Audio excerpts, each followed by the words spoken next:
ini. Dan yang terhormat kepada teman-teman sekalian yang telah mengikuti diskusi online ini, yang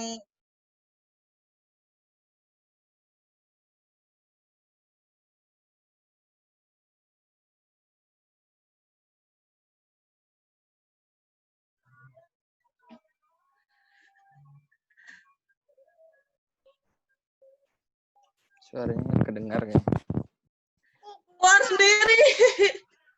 Keluar sendiri katanya. Lanjut, bismillahirrahmanirrahim. Dengan tema menumbuhkan kesadaran awareness dan literasi keagamaan. Masya Allah. Alhamdulillah. Untuk acara kali ini, kita akan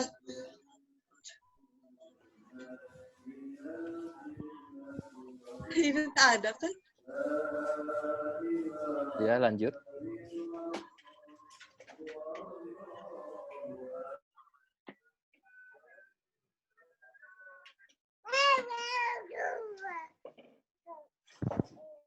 Wah, kayaknya ada kurang stabil jaringannya nih.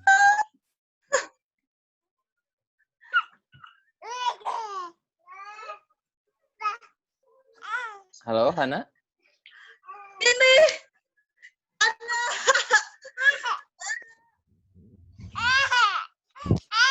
Ya mungkin bisa di-handle sama temennya, karena mungkin ada kurang stabil jaringannya. Silahkan panitia atau kepada Cici Sabari ya. Ini mungkin asam garam kegiatan online nih. Kalau kegiatan jaringannya kurang lancar, agak lumayan. Silahkan panitia. Baik, bismillahirrahmanirrahim. Assalamualaikum warahmatullahi wabarakatuh. Mohon maaf mungkin pada MC kita, Neng Hana, agak sedikit gangguan sinyal dari rumahnya.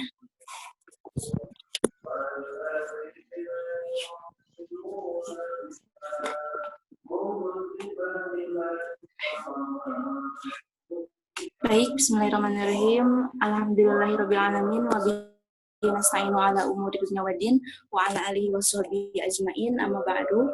Alhamdulillah, saya ucapkan terima kasih kepada para peserta diskusi online yang telah ikut gabung di acara diskusi online kita pada petang hari ini. Alhamdulillah di sini sudah tergabung dari 19 peserta yang mengikuti diskusi online kita kali ini, dan baru lebih dari 10 peserta yang tergabung di acara diskusi online kita kali ini.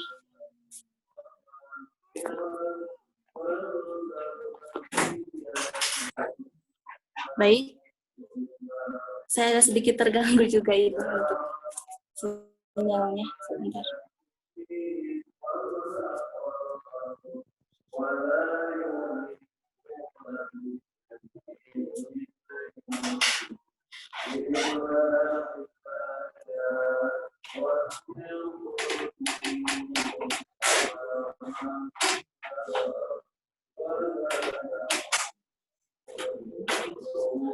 Halo, Cici. Baik, bismillahirrahmanirrahim. Untuk lebih mengefektifkan waktu, langsung saja kita kepada moderator yang akan memandu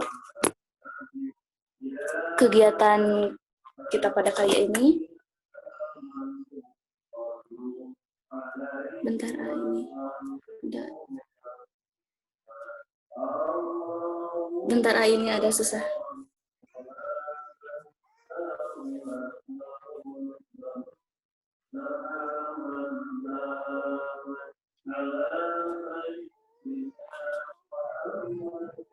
Baik.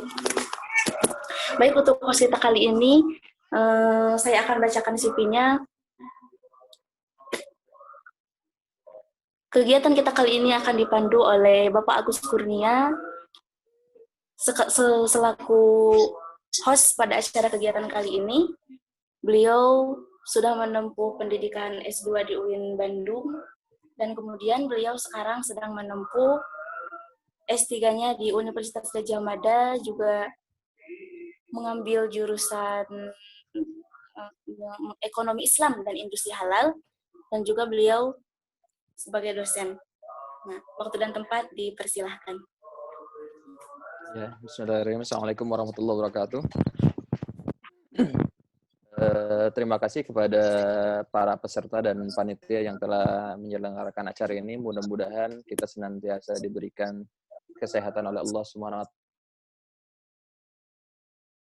Mudah-mudahan kalau dalam real atau dunia nyata, setiap langkah yang kita lakukan untuk mencari ilmu akan diberikan pahala oleh Allah Subhanahu wa Ta'ala. Dan mudah-mudahan karena kita berada dalam seminar online ini, mudah-mudahan setiap kuota yang kita habiskan mudah-mudahan kan dijadikan pahala oleh Allah Subhanahu wa Ta'ala. Amin ya Allah ya rabbal alamin. Salawat serta salam semoga tetap tercurah pada baginda alam, yaitu Nabi besar Muhammad sallallahu alaihi wasallam, pada keluarganya, para sahabatnya, dan kita selaku umatnya. Amin ya Allah ya rabbal alamin. Alhamdulillah pada kali ini kita sudah bisa terhubung semuanya dalam kegiatan diskusi online ini. Tapi sebelumnya, sebelum kita mulai kajian online ini atau diskusi online ini, alangkah lebih baiknya kita membaca terlebih dahulu, membaca doa terlebih dahulu supaya Allah memberikan keberkahan dalam kegiatan kita. Berdoa mulai.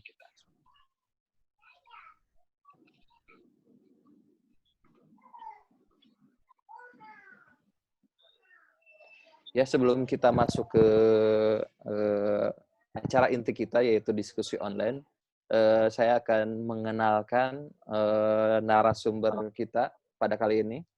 Beliau adalah Arif Nasrullah LCM Hum, teman sejawat dan teman seperjuangan, dosen PI di UNRAM. Tempat tanggal lahir di Medan 21 November 1987. Alamat sekarang Jalan Raya Tanjung, Gunung Sari, Lombok Barat, Nusa Tenggara Barat. Pendidikan ditempuh di MTS dan MA di Ponpes Raudatul Hasanah Medan. S1-nya di Universitas Al-Azhar Kairo, jurusan Usuluddin. Dan S2 di UIN Sunan Kalijaga, konsentrasi studi agama dan resolusi konflik. Pekerjaan sekarang yaitu dosen pendidikan agama Islam di Universitas Mataram. Mungkin selain jadi dosen, beliau juga aktif membina kegiatan LDK di Universitas Mataram. Beliau juga wakil kepala sekolah, dan beliau juga kecimplung masuk di prodi sosiologi. Jadi mengajar juga sosiologi dan lain sebagainya.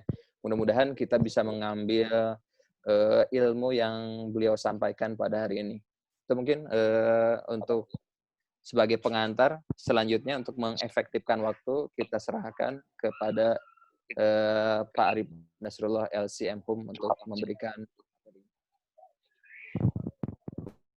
Pak Arif, silakan. Oke, bismillahirrahmanirrahim. Assalamualaikum warahmatullahi wabarakatuh. Rabbi shrah li sadri wa yassir li amri wahlul 'uqdatam min lisani yafqahu qawli. Rabbana zidna ilman warzuqna fahman wa amalan sholihan. Alhamdulillahirabbil alamin. Pada sore yang berbahagia ini kita diberikan waktu oleh Allah Subhanahu wa taala sehingga kita bisa sama-sama menghadiri, ya walaupun dalam dunia maya, mendengarkan diskusi online atau diskon yang diadakan oleh remaja Masjid Al-Barzah, ya Kang ya. Namanya unik. Al-Barzah. Nah, jadi salat beserta salam marilah kita hadiahkan kehadiran Nabi besar Muhammad SAW. Semoga kita selalu dapat syafaat beliau di hari akhir nanti. Amin ya rabbal alamin. Jadi pada sore hari ini saya diberikan tema oleh panitia tentang awareness, ya awareness literasi keagamaan. Ya mungkin saya share screen ya dari sini.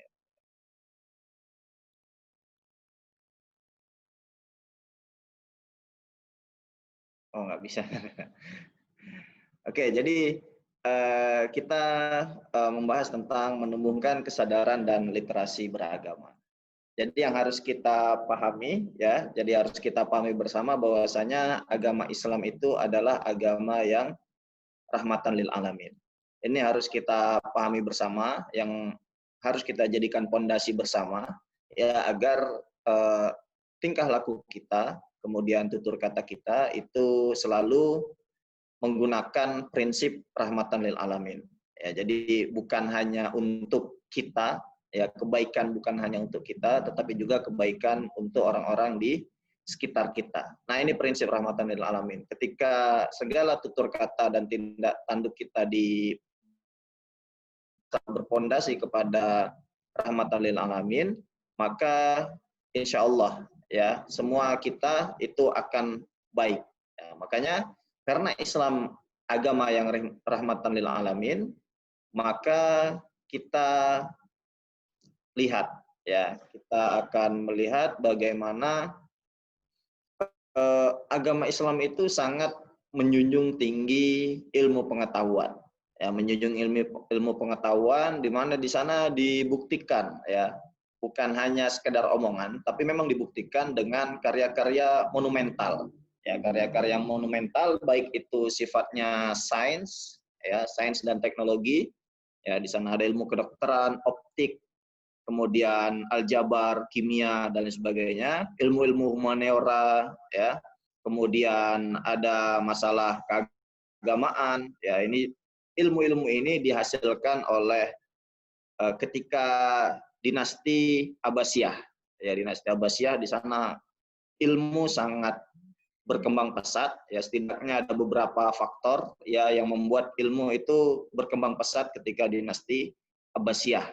Ya, pertama ditemukannya kertas, ya, sudah ditemukan kertas ketika dinasti Abbasiyah. Kemudian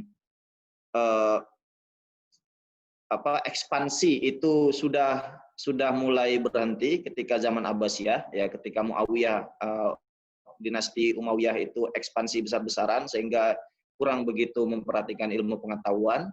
Tapi ketika zaman Abbasiyah itu ilmu pengetahuan sangat berkembang pesat ya, karena ekspansi sudah berhenti, ya tidak banyak ekspansi yang dilakukan oleh umat Islam. Kemudian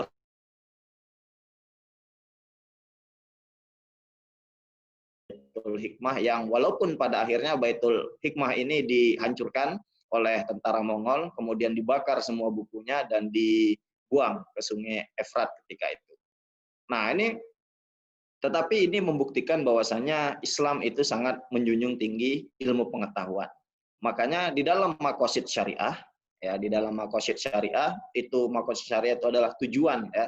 Tujuan syariat Islam, ya mengapa sih misalnya kenapa kita sholat, kenapa kita zakat, kenapa kita puasa. Nah, di sana disebut dengan maqasid syariat atau tujuan diturunkannya syariat, maka di sana ada menjaga jiwa, menjaga agama, menjaga jiwa, menjaga akal, harta, dan menjaga keturunan dan kehormatan. Di sana ada menjaga akal, ya di mana ilmu pengetahuan, ya dalam hal ini tingkat literasi kita itu sangat diharapkan, ya bahkan dianjurkan ya ketika kita beragama, menjaga akal.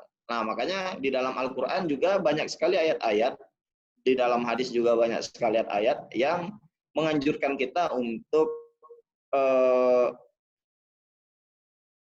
banyak menuntut ilmu, banyak membaca, ya banyak melihat situasi. Ya, misalnya saja di dalam surat Ali Imran, ya Ali Imran. Nah, ini landasan umum kita. Bisa kita lihat di sana, misalnya Bismillahirrahmanirrahim. Kuntum khaira ummatin ukhrijat lin-nasi ta'muruna bil ma'rufi wa tanhauna 'anil munkari wa tu'minuna billah. Walau amana ahlul kitabi lakana khairal lahum minhumul mu'minuna wa aktsaruhumul fasiqun. Ya, di sana kuntum khaira ummatin. Ya, kita itu adalah sebaik-baik umat. Ya, bagaimana kita menjadi sebaik-baik umat kalau kita tidak memiliki ilmu? Bagaimana kita menjadi sebaik-baik umat kalau tingkat literasi kita masih rendah? bagaimana kita menjadi sebaik-baik umat kalau kita tidak menguasai ilmu pengetahuan dan teknologi.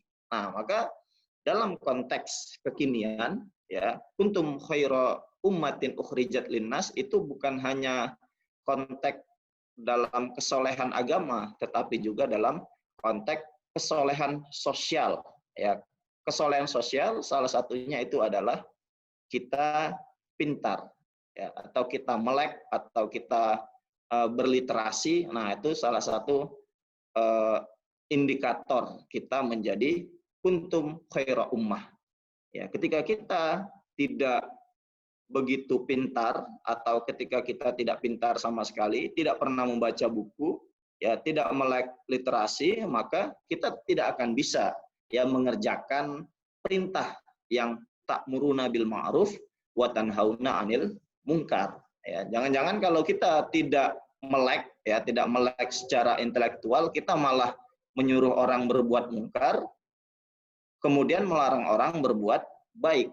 Nah, ini kita lihat pada zaman sekarang banyak sekali orang hanya bermodalkan membaca sedikit saja sudah berkoar-koar, ya, sudah banyak omongnya, menyuruh orang seakan-akan berbuat baik, ya, padahal itu buruk, dan menahan orang berbuat ini padahal itu sebenarnya baik. Nah, misalnya seperti kemarin banyak sekali kasus-kasus, ya, kita dihadapkan pada kasus COVID-19, ya, banyak sekali oknum-oknum yang itu di zona merah, ya, zona merah sudah banyak orang yang terpapar COVID, ya. Padahal pemerintah sudah melarang misalnya untuk tidak sholat di masjid, ya, kalau berjamaah kan bisa di rumah, untuk tidak sholat berjamaah ke masjid, ya, cukup di rumah. Tetapi oknum-oknum yang literasi keagamaannya kurang, ya, malah menjadi provokator, memprovokasi masyarakat bahwasanya itu hanya akal-akalan pemerintah, tidak usah turuti. Rasulullah menganjurkan kita sholat di masjid, bukan di rumah. Nah, ini kan apa, kurangnya literasi, sehingga yang kita menjadi ta'muruna bil ma'ruf malah menjadi ta'muruna bil munkar. Kita menyuruh kepada kemungkaran yang itu bisa membuat banyak sekali mudarat dalam komunitas masyarakat kita. Nah, untuk menjadi kuntum khaira ummah, maka salah satu kuncinya adalah literasi keagamaan, ya, selain daripada kesolehan dalam beragama. Nah, ayat selanjutnya juga bisa kita lihat di sana. Ada surat Al-Baqarah. Wa kadzalika ja'alnakum ummatan wasaton. Nah, wa kadzalika ja'alnakum ummatan wasaton. Nah, di sana kita diperintahkan, ya. Kita bukan diperintahkan, kita dianjurkan, kita diciptakan oleh Allah, ya, umat Islam sebagai umat yang moderat, ya. Menjadi moderat tidak akan bisa tanpa adanya literasi. Nah, tanpa adanya literasi. Sehingga untuk menjadi moderat, salah satu kuncinya itu adalah kita memiliki literasi keagamaan yang baik.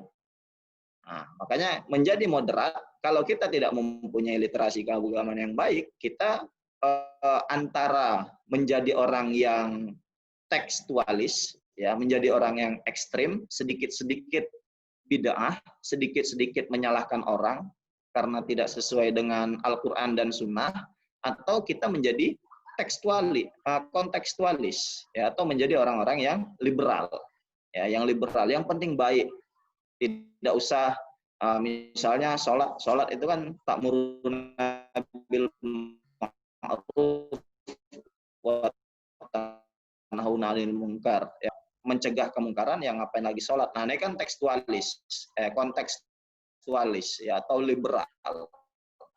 Nah, ini orang-orang seperti ini literasi keagamaannya itu kurang, ya. Ada yang salah dengan literasi. Begitu juga dengan orang-orang yang tekstualis, yang ekstrim tadi. Maka untuk menjadi ummatan wasaton, untuk menjadi umat yang moderat, itu juga diperlukan namanya literasi keagamaan.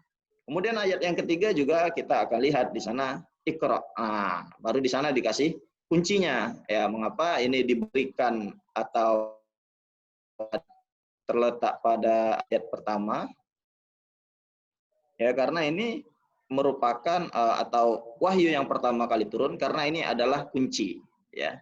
Ini adalah kunci untuk menjadi tadi kuntum khaira ummah, kemudian untuk menjadi ummatan wasaton, untuk menjadi umat yang terbaik ya, kemudian untuk menjadi umat yang moderat. Maka diberikan Allah sebuah kunci, yaitu dengan cara Iqra. Ya, Iqra bismi rabbikal ladzi khalaq. Ya, tentu pembacaan kita, pembacaan dengan kesadaran bahwasanya ilmu yang kita dapat ini berasal dari Allah. Ya, sehingga sebanyak apapun ilmu yang kita miliki, itu kita sadar bahwasanya kita atau ilmu yang kita dapat itu berasal dari Allah, sehingga selalu tawadu walaupun ilmu kita itu banyak. Makanya Iqra bismi rabbikal ladzi khalaq. Iqra, apa yang dibaca bukan hanya ayat-ayat Qur'aniyah ya, bukan hanya ayat-ayat Al-Qur'an saja yang kita baca, tetapi juga ayat-ayat kauniyah ya, tanda-tanda alam ya, termasuk di sana buku, itu juga termasuk tanda-tanda alam, kehidupan kita sekitar itu juga termasuk tanda-tanda alam. Nah, itu kunci yang diberikan. Nah, ketika kita sudah menjalankan kunci, ya, kita sudah memakai kunci tersebut untuk menjadi khaira ummah dan ummatan wasaton, maka kita akan ya dinaikkan derajatnya oleh Allah dalam sesuai dengan surat Al-Mujadalah ayat 11 ya. Apa dikatakan di sana ya? Yarfa' illahul ladzina amanu minkum walladzina utul ilma darajat. Ya, ketika kita sudah berilmu tadi, maka derajat kita itu akan ditinggikan oleh Allah. Ya. Jadi tidak ada orang yang berilmu itu derajatnya tidak ditinggikan. Ya, kita lihat di dunia ini semua orang yang berilmu itu pasti derajatnya ditinggikan. Tidak ada orang yang berilmu itu direndahkan di mata manusia. Itu tidak ada. Semua pasti ditinggikan oleh Allah. Ya, kalaupun tidak ditinggikan di dunia, maka di mata Allah dia pasti tinggi. Tapi insya Allah kalau orang yang berilmu itu bukan hanya di mata Allah tinggi, tetapi juga di mata manusia tinggi. Nah, ini ayat-ayat. Ya, kemudian hadis-hadisnya kita lihat di sana. Ya, ada perintah untuk kita menuntut ilmu. Thalabul ilmi faridatun ala kulli muslimin, atau di dalam hadis yang lain thalabul ilmi faridatun ala kulli muslimin wa muslimatin. Ya, di sana dikatakan bahwasanya menuntut ilmu itu wajib ya. Ingat, berarti di sini apa? Kewajiban kita ya menuntut ilmu ya, kita literasi itu memiliki atau kita itu wajib ya, sama wajibnya seperti sholat ya, fardu ain. Ya, wajib kita menuntut ilmu itu sama wajibnya dengan kita sholat. Sehingga ketika ada orang yang tidak menuntut ilmu, maka dia sudah berdosa. Ya, ingat, ilmu bukan hanya lewat tempat-tempat yang formal, lembaga-lembaga formal. Ya, lembaga formal itu bagus ya, tetapi di dalam Islam ilmu tidak harus dituntut melalui lembaga-lembaga formal. Kalau ada dari kita atau orang-orang di sekitar kita yang kurang mungkin rezekinya untuk menuntut ilmu di lembaga formal, maka bisa melalui lembaga-lembaga non formal, atau bisa membaca buku, membaca koran. Itu juga bentuk dari thalabul ilmi faridatun ala kulli muslimin wa muslimatin. Jadi teman-teman yang dirahmati oleh Allah, ingat bahwasanya menuntut ilmu itu adalah sebuah kewajiban. Nah, ketika kita sudah menuntut ilmu, maka hadis selanjutnya, man salaka thoriqan yaltamisu fihi ilman sahalallahu lahu bihi thoriqan ilal jannah. Barang siapa yang dia pergi keluar atau dia berjalan menuntut ilmu, maka insya Allah jalan menuju surga akan dimudahkan oleh Allah Subhanahu wa taala. Ini luar biasanya ya. Jadi kita hanya sekedar membaca buku saja itu sudah diberikan ya jalan oleh Allah ya untuk menuju surga. Ya, kita apalagi mengamalkannya. Kita baru belajarnya saja itu sudah diberikan jalan oleh Allah. Maka semakin banyak kita menuntut ilmu, maka semakin mulus ya jalan kita menuju surga. Nah, apalagi nanti ketika kita sudah meninggal, maka di sana idza matal insanu in qata'anhu amaluhu illa min salasin. Kalau meninggal seseorang, maka akan terus mengalir pahalanya ya pada 3 orang, yaitu orang yang sedekah jariah, ya, shadaqatin jariyatin, kemudian ilmun yantafi'u bihi, ilmu yang bermanfaat, awaladun sholihun yad'u lahu. Nah, ini 3 hal ini itu tidak bisa kita dirikan tanpa adanya ilmu. Ya, orang bersedekah itu harus punya ilmu. Ya, kalau tidak tahu ilmu bersedekah, maka tadi tidak dikatakan sedekah, tidak menjadi sedekah yang jariah.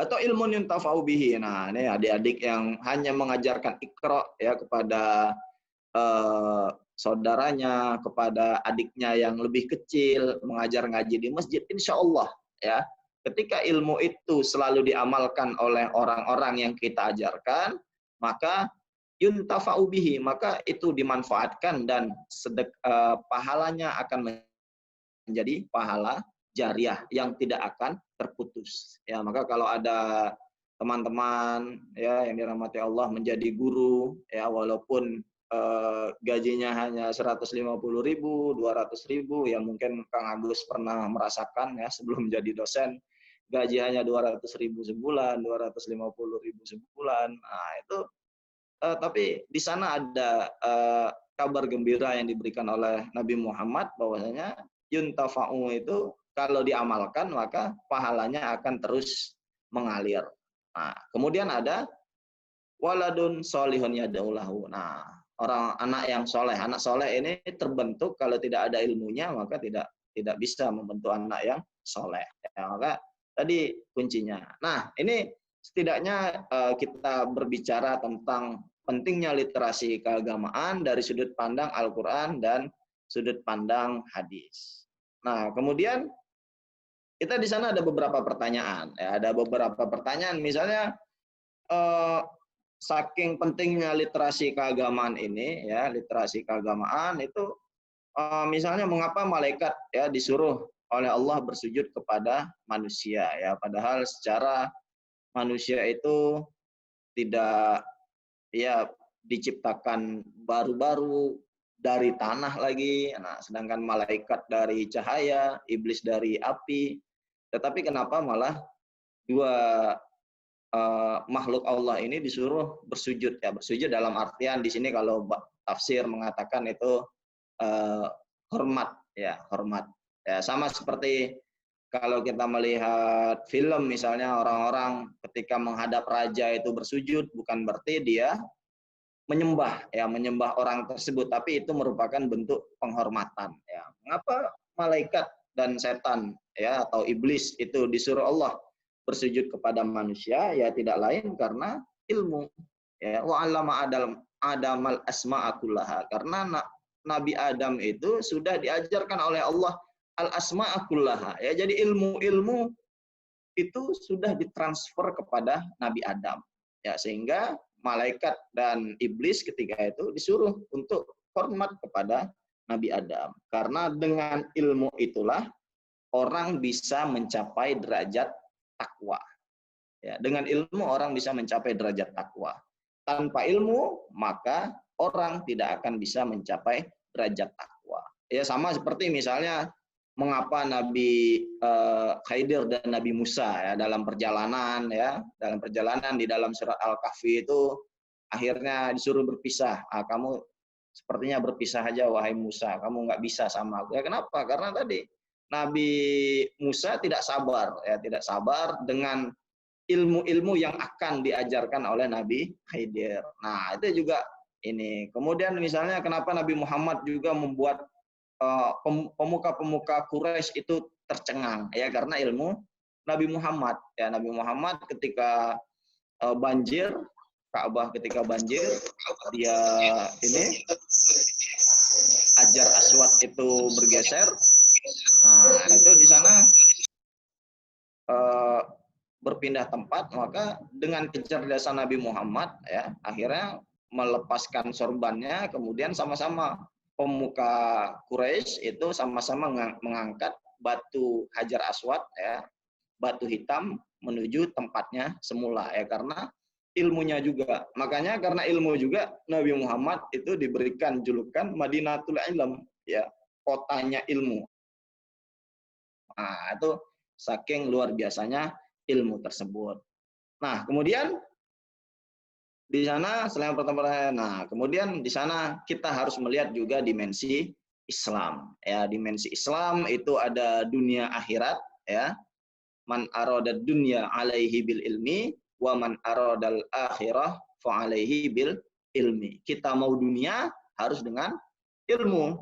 Nah, mau akhirat juga harus dengan ilmu. Tidak bisa kita mau dunia mau akhirat tidak pakai ilmu. Jadi harus ada ilmunya ya, ilmu dunia dan ilmu akhirat. Nah, itu harus kita miliki. Kemudian hubungan Allah dan hubungan manusia ini juga seninya dengan ilmu ya. Ilmu sholat itu hubungan dengan Allah, ilmu puasa hubungan dengan Allah ya. Hubungan dengan manusia ya seni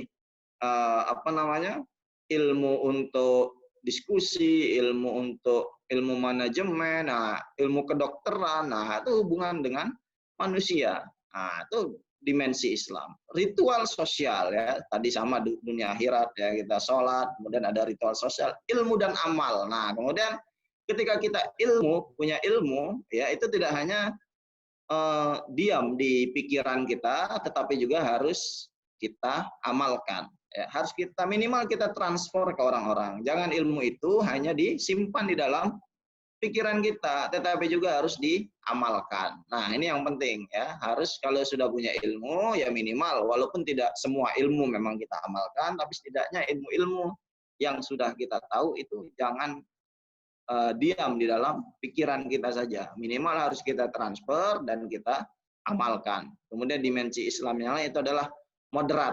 Nah, seperti tadi umatan wasaton tadi, tidak terlalu tekstualis dan tidak terlalu kontekstualis, tidak ekstrim ya, tidak juga liberal, nah, tidak terlalu tidak terlalu sedikit orang salah, tidak sesuai dengan hadis langsung dibilang bid'ah, ya langsung dibilang kafir dan lain sebagainya, ya tidak juga terlalu kontekstualis. Nah, ini dimensi Islam.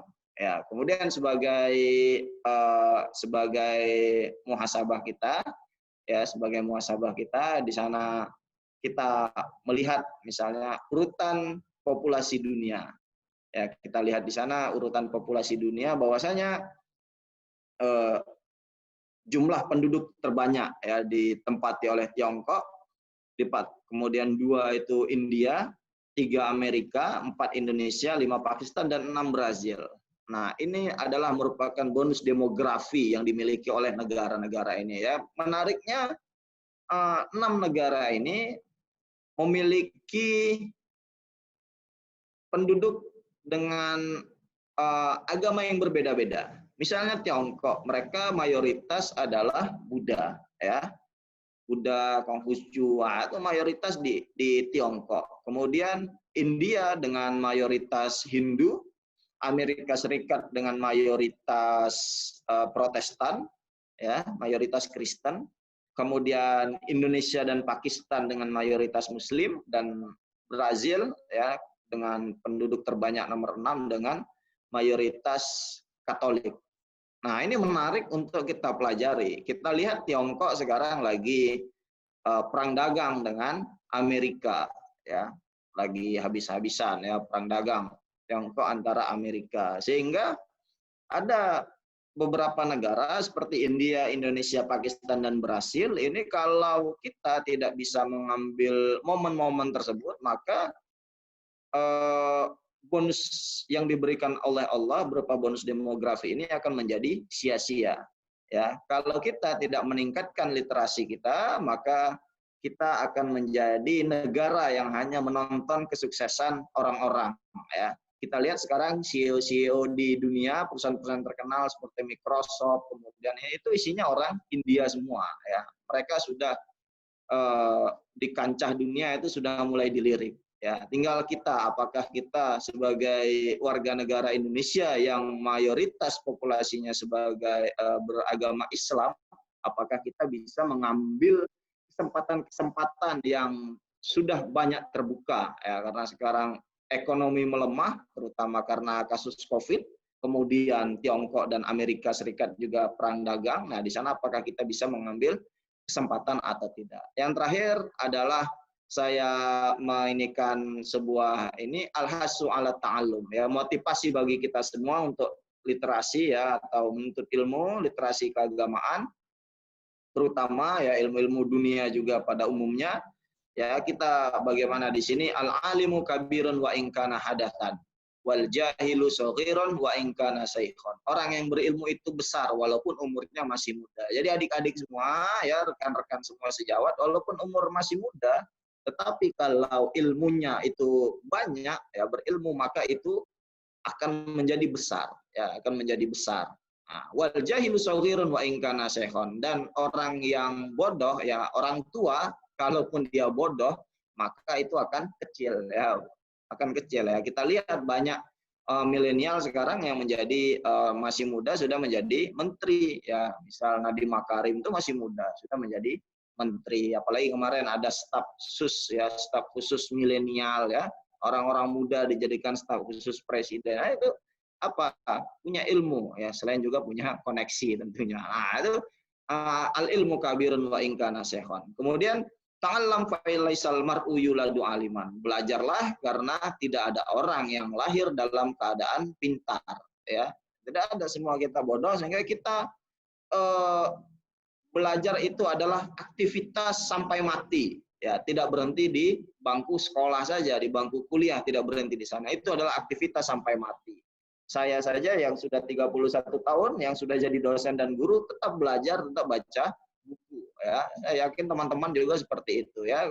Kemudian adik-adik ini juga seharusnya seperti itu ya, harus tetap menuntut ilmu ya, walaupun sudah kuliah, walaupun sudah merasa pintar ya, tetap baca bukunya. Kemudian walaisa aku ilmin kaman huwa jahilun, dan tidak sama orang yang ilmu dan orang yang bodoh itu tidak sama ya. Tidak, sudah jelas tadi ditinggikan beberapa derajat oleh Allah Subhanahu wa taala. Nah, tidak akan sama. Wa in kana kabiral qaumi la ilma indahu saghiran idza iltafat alaihi mahafil. Ya, jadi kalau orang yang terpandang di suatu kaum itu tidak punya ilmu, maka dia akan kecil ya, dia akan tidak dilirik walaupun dia, atau ketika dia berkumpul dengan orang-orang ya. Ketika berkumpul dengan orang-orang, maka yang didahulukan, dilirik itu adalah orang yang berilmu. Intinya ilmu, jangan berhenti menuntut ilmu ya, rajin baca buku, kemudian melek literasi, harus bisa kita amalkan ilmu kita sehingga tadi kita bisa menjadi khairu ummah, kita bisa menjadi ummatan wasaton, dan dimudahkan oleh Allah jalan kita menuju surga. Amin ya rabbal alamin. Mungkin ini saja, nanti kita mungkin ada sesi diskusi. Kita bisa lanjutkan dalam sesi diskusi. Wassalamualaikum warahmatullahi wabarakatuh. Alhamdulillahirrahmanirrahim. Terima kasih kepada Bapak Arif Nasrullah yang telah memaparkan tentang menumbuhkan kesadaran dan meningkatkan literasi keagamaan. Ini mungkin tadi sudah sangat banyak sekali dipaparkan bahwa sebenarnya kita sebagai umat muslim identik dengan literasi. Karena kitab suci kita disebut dengan Al-Quran atau bacaan. Itu udah simbol bahwa agama Islam itu agama literasi, membawa manusia untuk menumbuhkan literasi Iqra bismi rabbikal ladzi khalaq. Nah, itu mungkin ya. Nah, di sini mungkin alhamdulillah kita banyak ada dosen-dosen yang saya kenal literasinya bagus. Kemarin mungkin Pak Irwansa juga membagikan sharingnya tentang buku Outliner dan lain sebagainya. Outliner kalau nggak salah ya. Ini mungkin buku apa? hal-hal yang menarik bahwa orang Islam itu dulu itu terkenal sekali kecendekiawanannya Ibnu Rushd. Terus kemarin saya pernah baca tentang Suhrawadi, seorang filosof dan juga sufi. Ternyata beliau umur 38 tahun karena usianya sampai 38 tahun karena dibunuh, karena mungkin ada ketidaksesuaian dengan ulama pada saat itu. Beliau berhasil menciptakan atau membuat karya ilmiah sampai 50 buku berbahasa Arab dan berbahasa Persia. Beliau memiliki konsep filosofis yang sederhana bahwa ilmu itu adalah cahaya. Jadi bagaimana kita mendapatkan ilmu itu atau kita mendapatkan cahaya itu, kita mendekat langsung ke sumbernya. Kalau kita tidak bisa mendekat langsung ke sumbernya, yaitu Allah Subhanahu wa taala, kita mendekat ke orang-orang yang pada ulama, para nabi dan lain sebagainya. Otomatis kita akan diberikan ilmu atau nurun itu. Nah, itu mungkin walaupun usianya sangat muda sekali, tapi karyanya karena beliau diberikan mungkin oleh Allah Subhanahu wa taala cahaya atau pengetahuan, beliau bisa sampai menghasilkan 50 karya dalam bahasa Arab dan bahasa Persia. Saya juga umur sekarang 36, belum muncul satu buku. Kalau Pak Irwansyah sama Pak Iman mungkin sudah muncul artikel-artikel Scopus dan lain sebagainya. Ya mungkin itu karena kita banyak orang-orang yang mungkin dari remaja masjid juga yang memiliki permasalahan atau diskusi tentang kajian menumbuhkan literasi ini, atau para dosen senior yang punya pengalaman bagaimana sih menumbuhkan literasi keagamaan di tengah remaja muslim sekarang. Silakan, barangkali ada yang mau bertanya atau memaparkan atau sharing tentang bagaimana menemukan kesadaran dan literasi keagamaan ini. Silakan. Barangkali ada yang bertanya. Jangan lupa nanti akan ada door prize dari panitia katanya. Lumayan buat ganti kuota yang yang hilang karena webinar ini, seminar ini. Silakan, barangkali dari peserta remaja masjid ataupun para senior. Mana Dr. Irwansyah ternyata sudah hilang. Dari Pak Iman mungkin? Masih ada, Kang. Oh, ada Irwansyah itu di pojok. Pak Irwansyah, kemarin dengar ada outliner itu, kira-kira ada nggak yang bisa kita pelajari sebagai seorang muslim atau remaja? Sharing. Sharing. Tadi bacaannya bagus kayaknya. Oh ya, pada intinya sih sebenarnya begini katanya, kalau isi bukunya itu ya. Assalamualaikum warahmatullahi wabarakatuh. Waalaikumsalam warahmatullahi wabarakatuh. Ya karena ya lebih kurangnya sih isi bukunya itu outlier.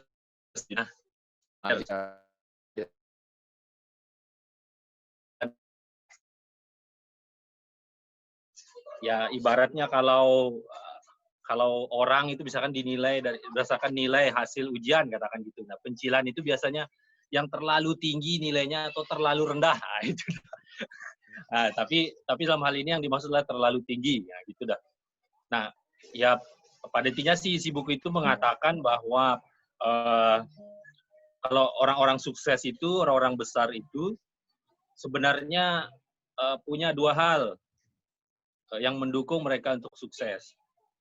Yang pertama itu adalah opportunity. Opportunity ini bisa banyak hal ya bentuknya. Bisa dalam bentuk keluarga, suasana keluarga, kemudian pendidikan tempat dia menempuh pendidikan, suasana ekonomi saat dia dibesarkan, dan lain sebagainya. Banyak sekali opportunity itu.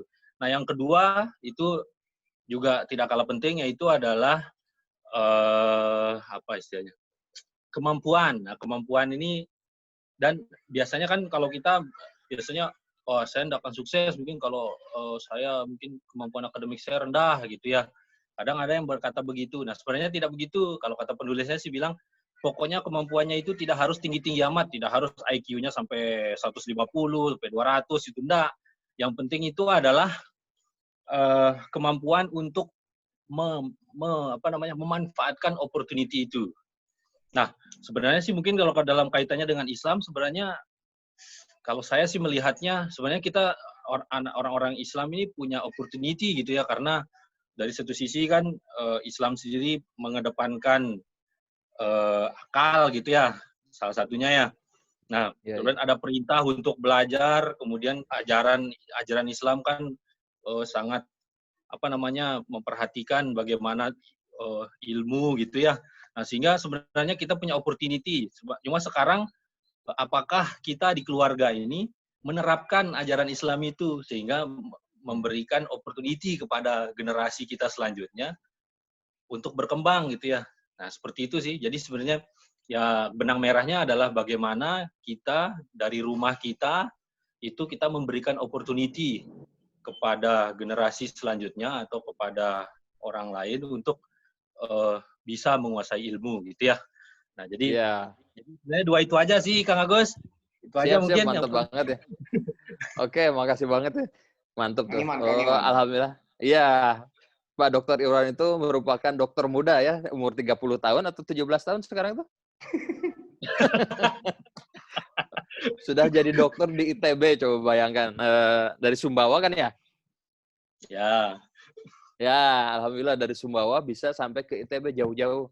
Di ITB alhamdulillah bisa menjadi dokter. Nah, tadi ada diberikan mungkin mudah-mudahan bermanfaat bahwa sebagai orang muslim kita memiliki peluang katanya itu. Karena dalam ajaran Islam itu kita didorong supaya kita menuntut ilmu Iqra bismi rabbikal ladzi khalaq. Tadi saya melihat ada yang mengacungkan tangan dari Sihab remaja Masjid Al-Barjah. Silakan barangkali ada pertanyaan atau sharing. Bismillahirrahmanirrahim. Assalamualaikum warahmatullahi wabarakatuh. Waalaikumsalam warahmatullahi wabarakatuh. Mungkin sedikit aja terkait masalah kesadaran khususnya di ruang lingkup remaja mungkin ya. Di ruang lingkup remaja itu memang kita lihat situasinya adalah ya yang fakir ilmu yang mungkin secara keilmuannya memang harus dituntut berdasarkan pengalaman, berdasarkan lingkungan dan lain sebagainya gitu untuk menambah wawasan. Nah, akan tetapi berbicara tentang keilmuan itu tidak lepas dari suatu lembaga yang mana mendorong kita untuk berwawasan atau berpengetahuan lebih luas lagi. Nah, akan tetapi kita tahu bahwasanya baik pengetahuan atau literasi yang ada di kelembagaan seperti halnya sekolah atau universitas ataupun di beberapa ruang lingkup lainnya itu kita nggak pernah benar-benar tahu gitu kebenarannya itu kayak gimana. Sedangkan kita selaku umat Islam yang mana tidak boleh menjadikan suatu ibaratnya nggak boleh turut munding gitu turut munding ikutan orang lain mengikuti orang lain gitu, taklid buta lah, taklid buta ya. Taklid ya, ibaratnya nggak boleh taklid yang mana harus emang ada dasarnya. Itu kan kita nggak pernah benar-benar diajarkan di literasi sekolah. Nah, bagaimana menyaring pengetahuan atau membuka wawasan supaya kita lebih aktif dalam mencari pengetahuan tersebut gitu yang lebih mendasar. Itu mungkin Pak Arif Agus. Oh, oke. Silahkan Pak Arif barangkali mau menanggapi. Oke, jadi bagus ya pertanyaannya. Jadi ini taklid buta, mencari kebenaran yang sesungguhnya. Ya, pengalaman saya pribadi yang sudah saya terapkan dari dulu, menuntut ilmu itu ya terutama dalam kaitannya masalah agama tidak hanya kita mendengar dari satu sumber. Ya memang di dalam agama masih diperbolehkan taklid ya. Tingkatan pertama beragama itu, tingkatan terendah itu adalah taklid. Nah, kemudian di atasnya itu ada ittiba ya. Taklid kalau ittiba itu lebih kita ngikut tetapi kita punya ilmunya. Nah, punya ilmunya. Nah, sembari kita taklid, toh taklid juga tidak salah. Nah, sembari kita bertaklid, ya, kita mencari dalil atau penguatan mengapa kita melaksanakan hal tersebut. Ya, misalnya Ustadz kita ngomong bersentuhan tangan dengan perempuan itu batal, misalnya dengan lawan jenis itu batal. Nah, kita tidak hanya menerima itu saja. Silakan dicari di internet mungkin yang gampang, yang dekat dari kita. Ketika Ustadz ngomong gitu, kita cari di internet dalil yang membatalkan. Nah, itu kita ini. Nah, kemudian yang kedua, tidak menuntut atau mendengarkan satu ilmu hanya dari satu orang. Nah, itu bisa gawat, bisa fanatik nanti jatuhnya. Ya, jadi kita lihat beberapa orang, ya, kita dengar beberapa orang yang tentunya orang-orang ini itu muktamad, ya, dalam artian memang terkenal, ya, masyhur dengan ilmunya tersebut. Jangan kita dengar misalnya yang baru-baru muncul, misalnya kita ini Abu Janda kita dengarkan, ya, tidak, ya, dengarkan ya Ustadz Somad, ya, Ustadz Adi Hidayat dan lain sebagainya. Itu kan kadang ada beberapa perbedaan. Nah, itu kita dengar dari banyak sumber, ya, terutama Ustadz di Sunda juga saya sering bagus-bagus juga Ustadz di sana. Nah, itu. Jadi kita tidak terjebak fanatik. Ya, mungkin dari saya itu aja, ya. Itu mungkin Syihab gimana, bisa atau masih memunculkan pertanyaan yang lain? Atau ada tambahan? Sedikit mungkin, ya, terkait kesadaran, terkait kesadaran terhadap bahwasannya kita tidak bisa mengambil pengetahuan dari satu sumber, melainkan memang harus kita kritis gitu kan untuk mengambil suatu pengetahuan atau suatu wawasan. Akan tetapi kan dari remaja sendiri memang perlu dibentuk sebuah kesadaran terhadap kritis akan pengambilan pengetahuannya gitu atau ilmu-ilmunya. Nah, mungkin dari beberapa remaja kan ada yang memang sudah kritis dan akhirnya bisa secara mandiri untuk tetap untuk bisa mencari sumber-sumber lainnya atau ilmu-ilmu lainnya. Tapi kan bagaimana dengan remaja-remaja yang memang belum sadar secara kritis akan mengambil keputusan terhadap ilmu pengetahuan gitu, Pak. Terima kasih. Oke, silakan. Ada yang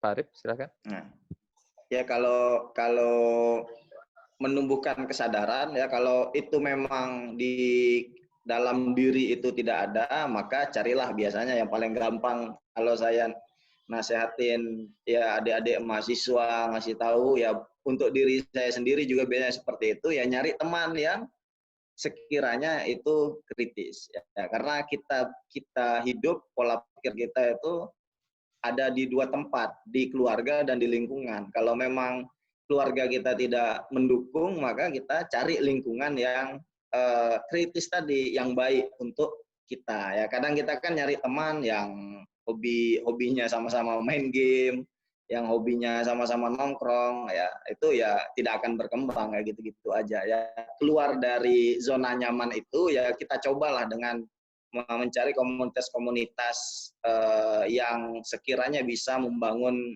kesadaran literasi kita. Ya, intinya di teman. Kalau kita tidak di keluarga kita tidak bisa membangun, maka sekarang tugas kita, ya, yang mencari sendiri, dan mencarinya itu paling gampang dengan mencari komunitas atau teman yang memang bisa menyadarkan kita akan pentingnya literasi. Ya, mungkin itu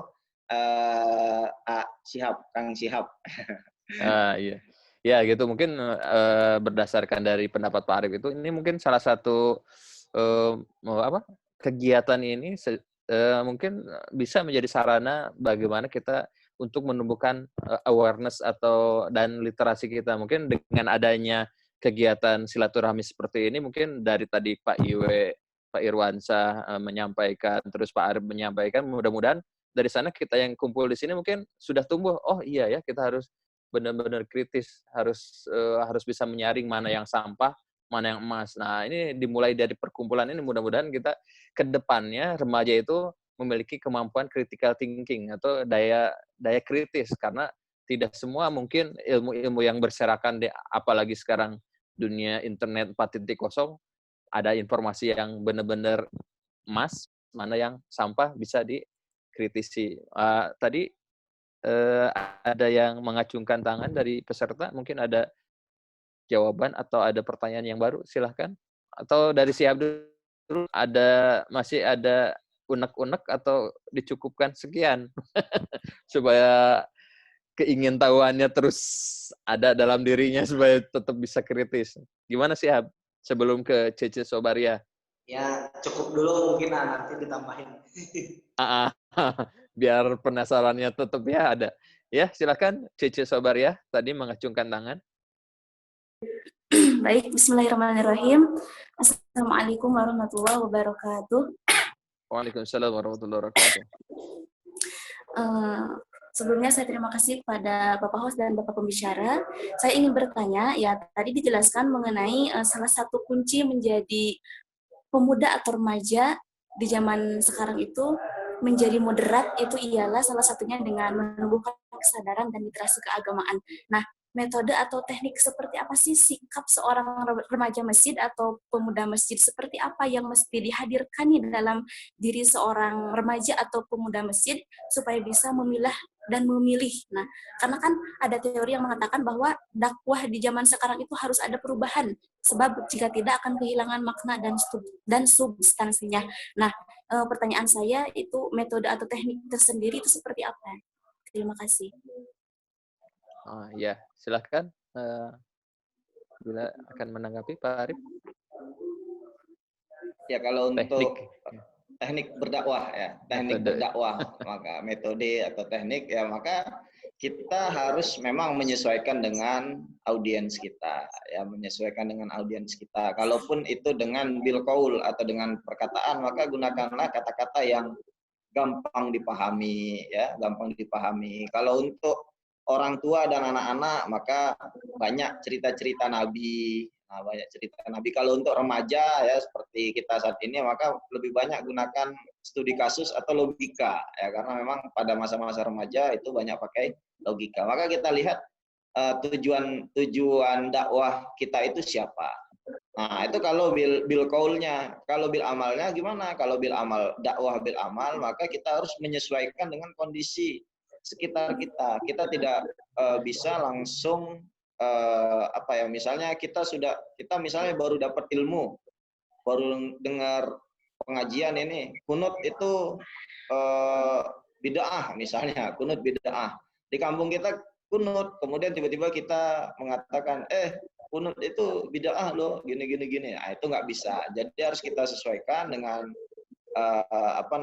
dengan konteks lingkungan kita. Ya, itu juga karakteristik agama Islam itu kan bertahap, ya, datangnya dakwah itu bertahap. Misalnya dulu Nabi Muhammad itu tidak langsung mengharamkan misalnya yang namanya khamar, ya, pelan-pelan. Nah, baru diharamkan. Begitu juga dengan perbudakan, bahkan sampai selesai Nabi Muhammad meninggal itu perbudakan belum dihapuskan. Bukan berarti Islam membolehkan perbudakan, tetapi saat itu hampir mustahil untuk menghilangkan perbudakan. Kalau Islam datang menghilangkan perbudakan, maka Islam langsung ditinggal, langsung dijauhi. Makanya caranya pelan-pelan agar Islam itu tidak mendukung perbudakan, misalnya menaikkan derajat Bilal bin Rabah menjadi muazin.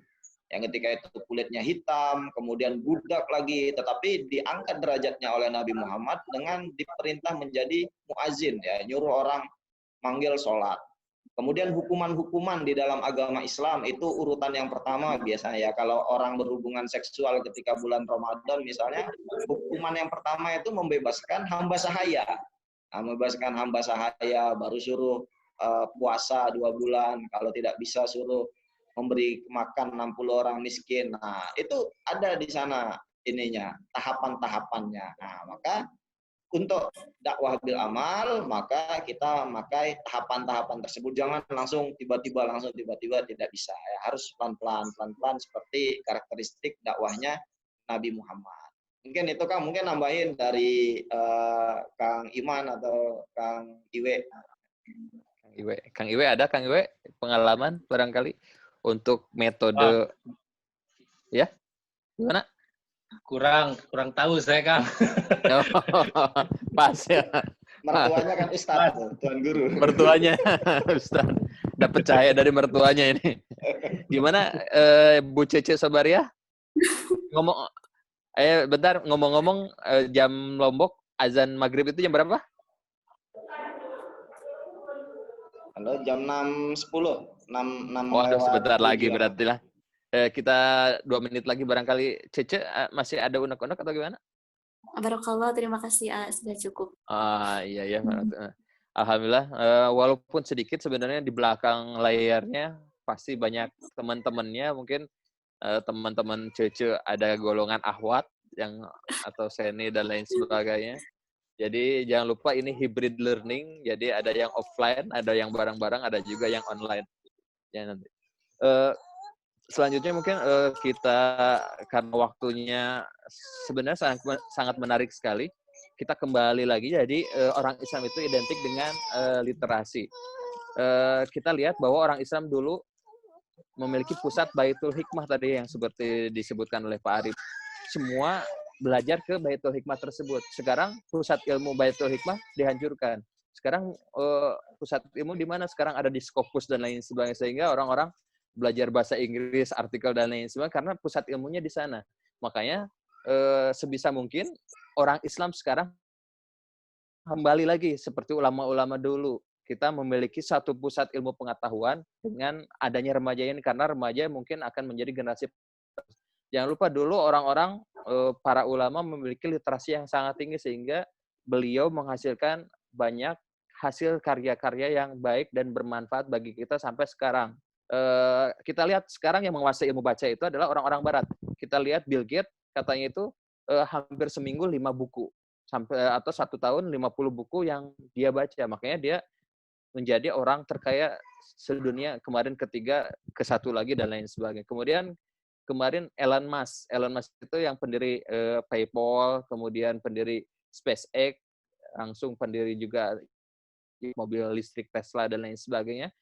Pada waktu SD katanya itu dia memiliki kebiasaan membaca buku dalam satu hari itu 10 jam. Kita berapa jam menghabiskan waktu untuk membaca buku? Padahal Iqra bismi rabbikal ladzi khalaq. Dia bahkan satu hari pernah membaca buku basic 3 hari saja. Padahal basic itu atau buku bahasa pemrograman itu biasanya diajarkan 6 bulan. Sehingga sekarang yang menjadi pemimpin-pemimpin dunia sekarang itu adalah the leader is a reader katanya itu. Pemimpin masa sekarang itu adalah orang-orang yang membaca, yang banyak membaca. Sekarang literasi di Indonesia sebagai bangsa muslim yang terbesar se-Indonesia memiliki peringkat yang 2 terbawah. Nah, berarti otomatis menunjukkan bahwa literasi umat muslim masih rendah.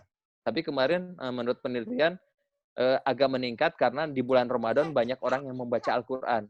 Walaupun ada yang paham isinya ataupun enggak dan lain sebagainya. Ini mungkin mudah-mudahan kajian ini walaupun sebentar, mudah-mudahan bisa memberikan manfaat yang besar bagi remaja masjid, khususnya remaja masjid Al-Barjah. Juga mungkin ada remaja masjid yang lain dari Garut juga, dari Tasik, dari Lombok. Mudah-mudahan pertemuan yang lain kita bisa kumpul semuanya, bisa mengajak temannya yang lain sehingga kita ada dalam satu komunitas yang tadi disebutkan oleh Pak Arif, berkumpul dengan orang-orang yang soleh, atau kalau dalam istilah Suhrawadi itu kita berkumpul dengan orang-orang yang mudah-mudahan diberikan cahaya oleh Allah Subhanahu wa taala sehingga kita kecipratan cahayanya, kita juga diberikan cahaya yang sama atau minimal lilin kecil atau minimal lampunya dan lain sebagainya.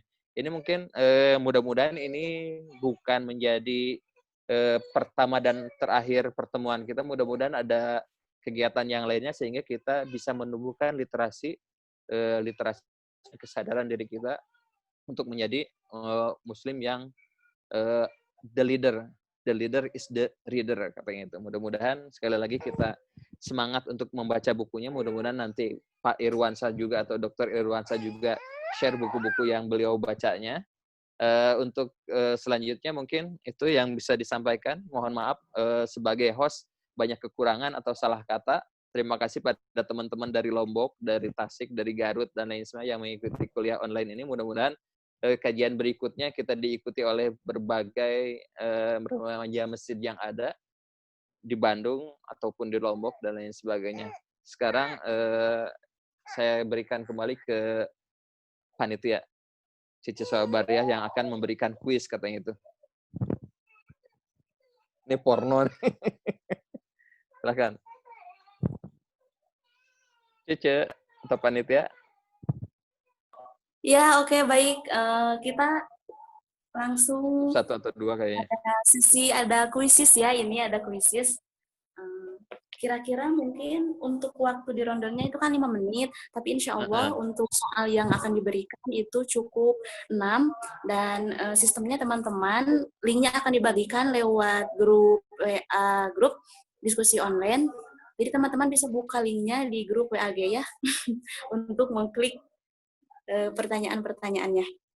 Nah, mungkin setiap pertanyaan itu ada jawaban yang sama, namun teman-teman perlu diketahui bahwa mesti lebih teliti lagi dalam memilah dan memilih jawabannya. Jadi teman-teman, buat teman-teman yang mendapat 3 besar untuk kuisis kita kali ini akan mendapatkan door prize spesial dari panitia. Baik teman-teman, saya akan share untuk linknya di grup WAG. Selamat mengerjakan. Ya udah, karena mungkin di Lombok udah azan, tutup saja langsung sama panitia sekalian. Mana panitia? Oh ya, ya udah, karena panitianya kayaknya kestabilannya nggak bener, jaringannya kurang stabil.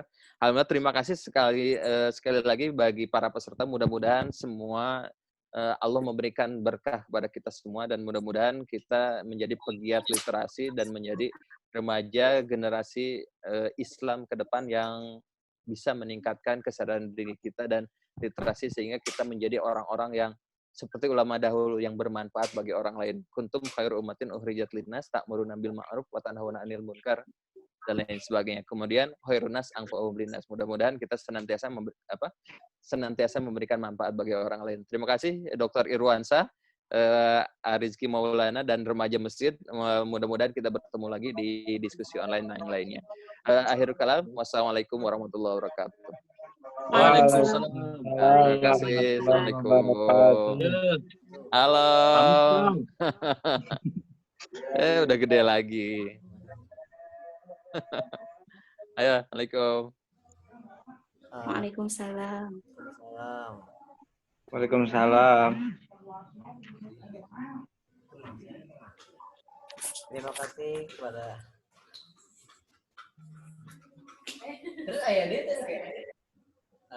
Tuan beres. Apa tuh Sihab?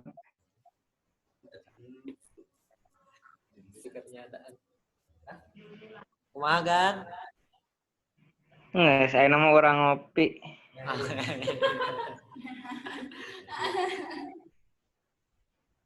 Sikat tuh rungkun dan tos beres.